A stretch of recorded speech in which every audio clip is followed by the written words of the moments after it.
Hello, everybody, and welcome to WWE Universe episode 31, which I would like to nickname, as this is a Survivor Series review, I am nicknaming it Sting Has Arrived. And I'll tell you why in just a couple of minutes, why I'm so excited about this pay per view and why I'm so happy with Mr. McMahon right now, particularly with his decision about the final moments of this pay per view.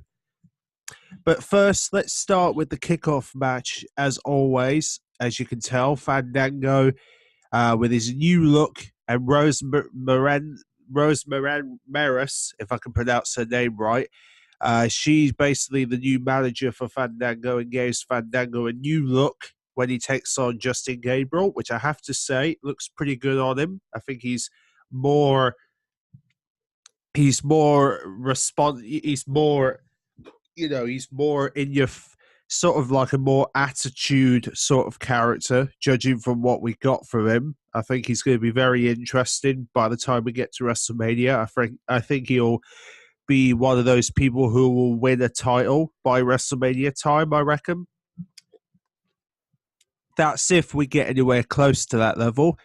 And then we have Jack Swagger versus Cesaro, two former mates who were known as the Real Americans. Basically are now going to take on each other because obviously Cesaro is one of Paul Heyman's guys. So this is an opportunity for these two to battle it out. And as you can tell, Jack Swagger was able to defeat his former friend Cesaro. So well done, Swagger. He's now a good guy to the fans. So he's definitely doing really good with himself lately. I'm really impressed with Jack Swagger's performance. And then we move on to the main show. And the main show kicks off with the WWE Tag Team Championship Fatal 4-Way. We've got Los Maestros, who are the sort of Mexican team, along with the Usos, Goldust and Stardust, who have been champions twice already. And, of course, The Miz and Down Mizdone, who is basically The Miz's buddy, Damian Sandow, for those who don't understand what that name is. And as you can tell, they were able to finally win the tag team titles. So The Miz, once again, tag team professionalists since John Morrison, because if you guys don't remember, The Miz did win the tag team titles with John Morrison in the past. So this is this is him going back into tag team strategy, because he has never been on the tag team scenery for some time. So this is the first time he's actually won the title, which I'm really happy about. And then we have the Divas Survivor Series elimination tag match, because obviously the WWE have this obsession of doing a Divas Survivor Series match. And they thought, you know what, why don't we do Natalya, Alicia Fox, Naomi, and Emma to take on Paige, Summer Rae, Leela, and Cameron. And what can I say? Natalya's team manages to defeat Paige's team at the Survivor Series, and they did really well. So that's the Divas Survivor Series elimination match, which you can probably see a picture right now of this match. There's only one photo of it, so, not really big deal about it. But obviously the next bit that came along was that Roman Reigns announced that he is returning to the ring. So that's really awesome to hear. So at some point, we're going to be finding out when Roman Reigns will be back. Hopefully, he'll be back in time for the final pay-per-view of the year, Tables, Ladders, and Chairs, which is just a few weeks from now, which I'll tell you the date very shortly of when the Tables, Ladders, and Chairs takes place. And then we have the battle between Bray Wyatt and Dean Ambrose. Obviously, Bray Wyatt won by disqualification, so obviously these two are bound to face each other again at Tables, Ladders, and Chairs. So you can expect these two to face each other.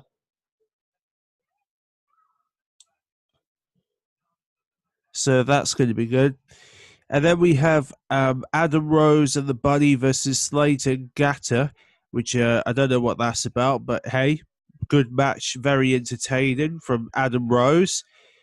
And then, with a shocking dilemma, AJ was able to been defeated by Nikki Bella, as finally Nikki Bella finally wins the Divas Championship again, or well, for the first time, because obviously Nikki Bella has become a bit of a,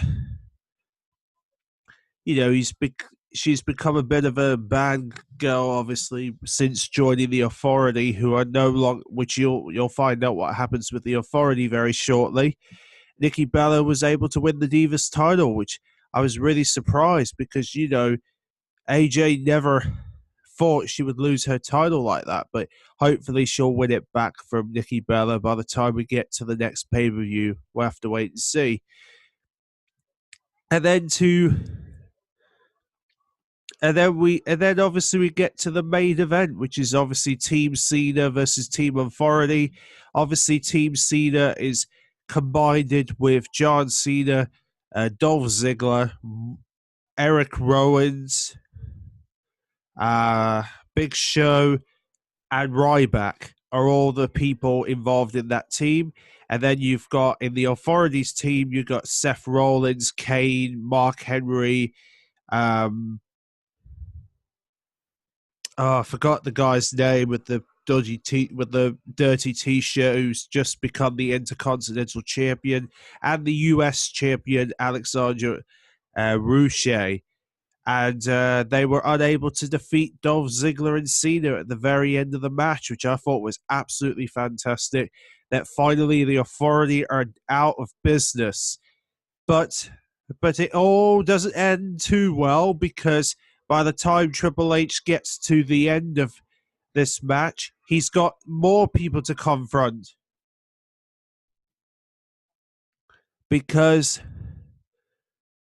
like I said, by the time we get to the final moment, we end up noticing that the Sting finally makes his debut in the WWE, and this is the picture right here of Sting in the ring for the first time in WWE. Now, you may remember some of the interviews that Sting did in the past where he said, "I'll never step into a WWE ring before," and he was saying all that in the past during WCW War, and he always said about when WCW went out of business that he would never join the company, and then few years later, look at him now. He is finally with the company. He's finally given in and thought, you know what, it's time to give the fans what they want. And he's finally done it. He's finally stepped into that ring with no fears of whatsoever. And the interesting thing is, he confronts Triple H. So perhaps this is leading into a match, perhaps between Sting and Triple H, perhaps. Are we going to get that match, Sting versus Triple H? Maybe at the next pay-per-view, the first time Triple H will test out a new rival, a guy who has got his mindset on Triple H. Maybe this is the beginning of a war between these two. Maybe we don't know, but this could lead up to a big match between these two. If the WWE has their way, Sting could be competing next month against the Game. You never know. I think Triple H would have a great bout. In fact, it will remind me of The Undertaker, because if you think about it, Sting does have elements of The Undertaker in him, so it would make sense for Sting to have a battle with the Triple H, because obviously he's had battles with The Undertaker before and he has been unsuccessful at WrestleMania against The Undertaker. But Triple H has beaten The Undertaker when it's not WrestleMania. He has beaten him before.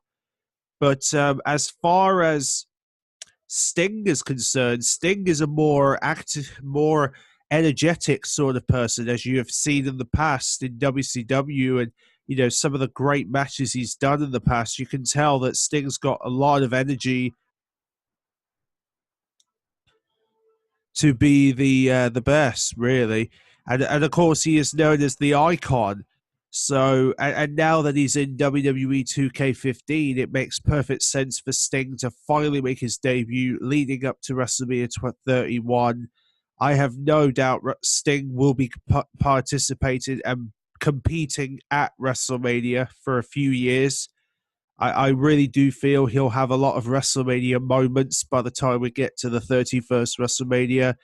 I hope the matches are good. I hope the match that they book him in is going to be fantastic, because if it isn't, I'll be very disappointed. I just want this guy to have a great time in the WWE, and I hope that's what's going to happen by the time we get to tables. By the time we get to WrestleMania or the Royal Rumble, I'm hoping something amazing is going to come out for this Doctor. Sorry, for this superstar, because this superstar will be fantastic if he can do it. But as you can probably tell, we have got our first match announced for tables, ladders, and chairs, and you can probably tell what that match is. That match is, of course, Dean Ambrose versus Bray Wyatt are definitely participating at Tables, Ladders, and Chairs, and they're going to meet again on Tables, Ladders, and Chairs on December the 14th. That's right, December the 14th is when Tables, Ladders, and Chairs will take place, and it's going to take place. Where is it taking place this year? If I can remember the location.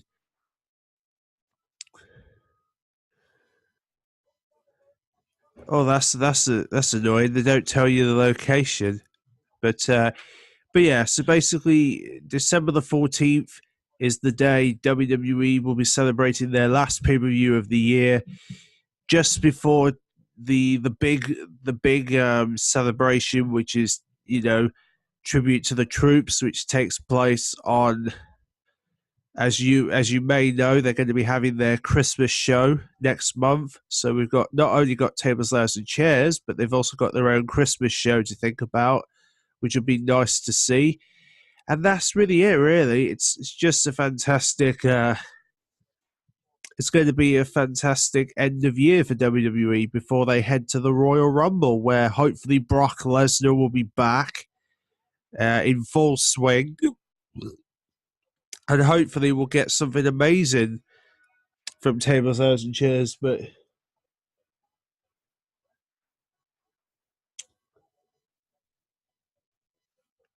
yeah, it's going to be brilliant. So that's really all I've got to say, really. But overall, Survivor Series, 10 out of 10. Fantastic pay-per-view. And I'm so happy that Sting is now finally in the WWE. I hope he's got more moments to come. Hopefully he's got more to do at the end of this year. And fingers crossed, we'll have some great moments. Hopefully we'll have some returning superstars by the time we get to January 2015. Hopefully some classic superstars will return. Hopefully, who knows? There's been a lot of talk about Kurt Angle possibly returning to the WWE by the time we get to 2015. If we're lucky, we might see Kurt Angle again. Maybe we'll get some stars from TNA joining the company. Maybe that this could prove it, But we'll have to wait and see what we get by the time this year ends, and who could possibly be joining the company following Sting. I wonder.